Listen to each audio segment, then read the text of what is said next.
Hey guys, Mobile Gamers Unite. I wanted to do a video tonight about pretty much the last tank that I held off on using.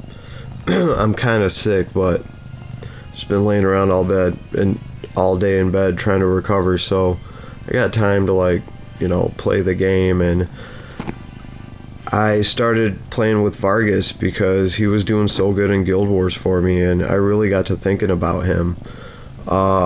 And he's just been playing awesome. I even put like a nice SR armor piece on him, and SSR. So when you really come down to it, and when people talk about the best tank in the game, if you go by the actual definition of tank, then Vargas is the best tank in the game.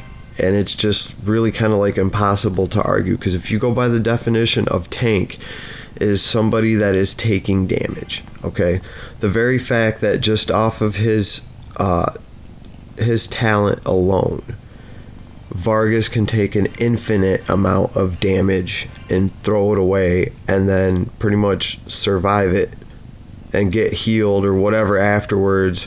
In fact, I've seen my Vargas, now that I've played with him, I've seen him come back to life and then jump in front of a cavalry unit and actually survive their attack, and still keep tanking after he, just off of the hit points that he comes back to life with.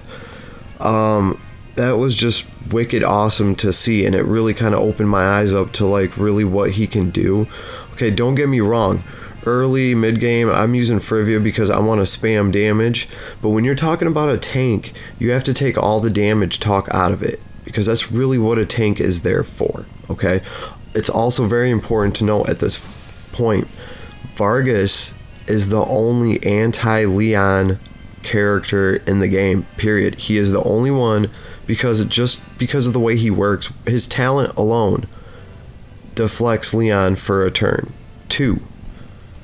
Because he, first of all, he's going to be the best character to take a hit from Leon. Okay? So, because if we actually look at him, and this is my Vargas, my work in progress, and even at level 50, he's a badass. Okay, I'm not going to lie, he's awesome. I'm really impressed with him. He's the last tank, and guys, I have Bernhardt at level 60, and I have multiple setups for him where he can spam mad damage, and he can tank, he can do all sorts of stuff. But against a Leon, Vargas is really your only choice, your only bet. And a lot of his equipment isn't hard, like the Berserker Helm, the Berserker Axe, things that increase his defense, by a high percent when his hit points drop, because Vargas's hit points are gonna be dropping. Okay, and that's okay for him because he can come back after that. He can catch a heal, and like I said the one time, he didn't even need a heal. He deflected a huge shot, came back to life, and still blocked 2 more hits. Even if he would have died after that, it wouldn't have mattered, because then my whole team would have got to retaliate against them. The enemy team wasted their whole turn just on dealing with Vargas, and that is what you want. Okay, so you can throw him. Strategic Masters, he is definitely going into that team for me. So I have been using SR characters. I needed to use an SR character to clear the Hydra. Okay, I ran it with SSRs, and it was just easier to throw Kirikaze in there, and we'll be doing a video on him later, because he's just ridiculous with his critical and how much he does. It's so overlooked. I mean, that's really what it took for me to beat the Hydra for the first time, is to put Kirikaze in. So it was pretty cool. I wish I could have taped that, but I was low on memory, so sorry, my bad guys. But I had to use him, but it was nice. So and Vargas is just as effective. I've seen a couple people talk on here but they're not SSRs, and no, SR characters are super powerful. They're on the same level as SSR characters, and the Chinese players will tell you this too.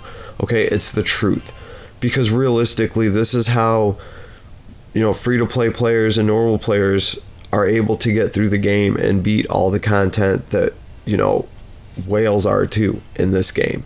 You can clear everything with SR characters. I absolutely guarantee it. Okay, and SR characters you can get, they're viable, it's easy. It doesn't take like a few summons to get Vargas and Freya, and it's not that bad, okay? And then you're set. You can play through the whole game. You know what I mean?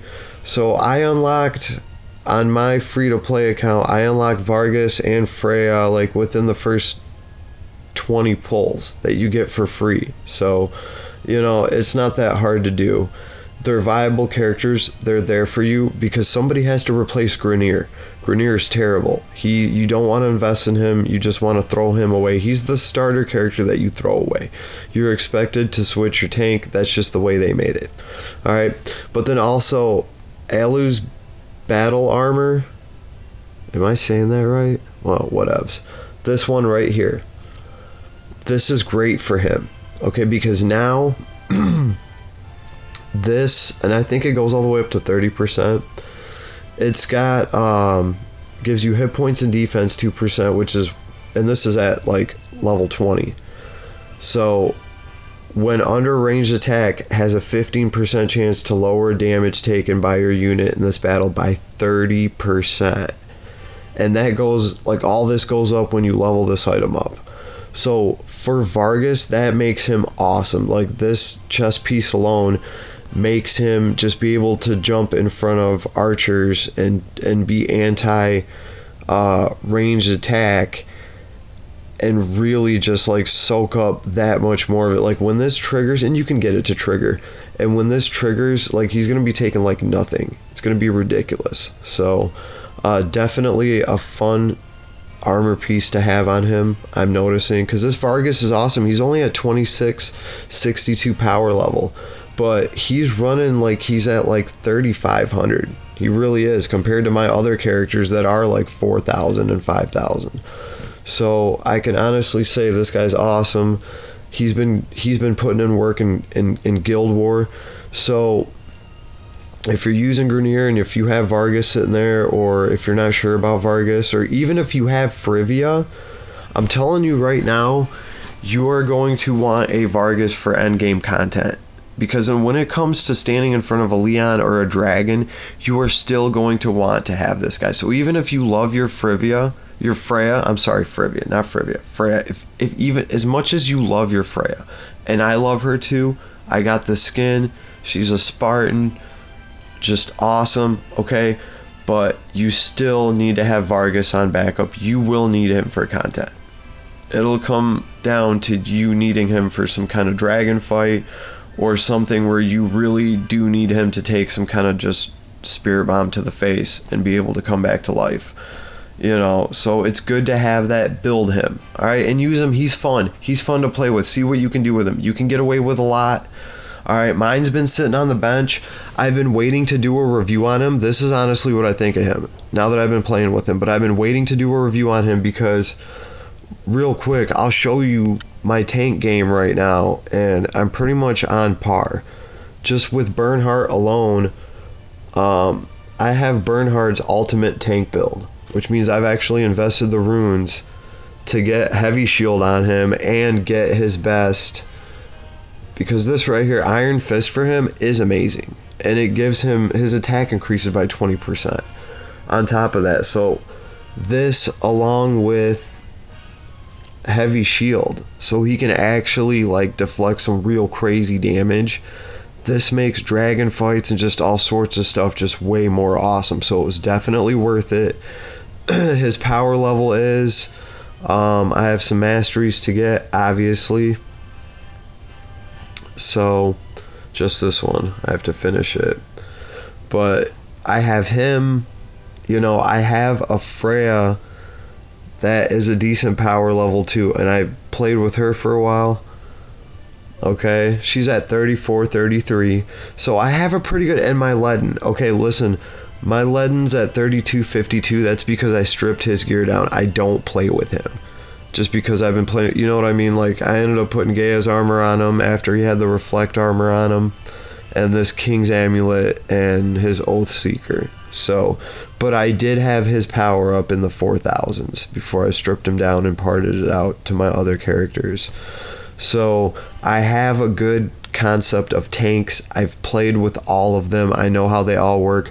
The fact is too that I didn't know, but Vargas is allowed to use his defense as his attack, and I didn't know that about him. I really thought his whole niche was just coming back to life, and I didn't really look into him until I started seeing how good he was doing in Guild Wars.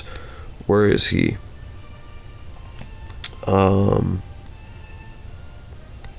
Yeah, that's right. He's level 50. And I'm going to level 60 him because I'm just playing with him more. He's just fun to play with. Okay. Let's see. Show you his info.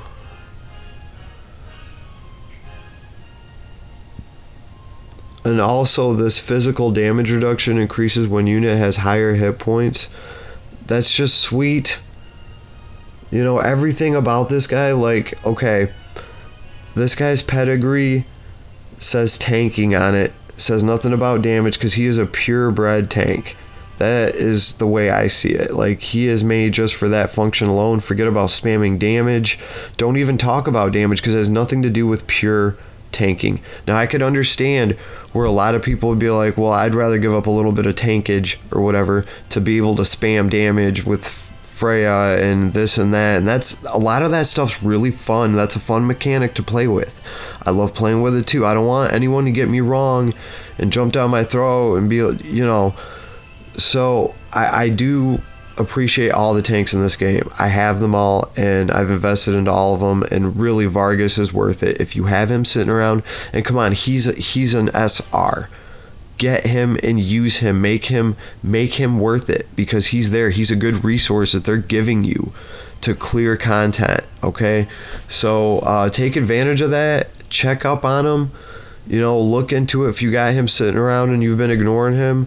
Even if you got an SSR tank, you know what I mean? You still might need this guy who can just come back to life. Think about it. So let me know what you guys think, and hit like, subscribe, and this is Vlad. I'm out.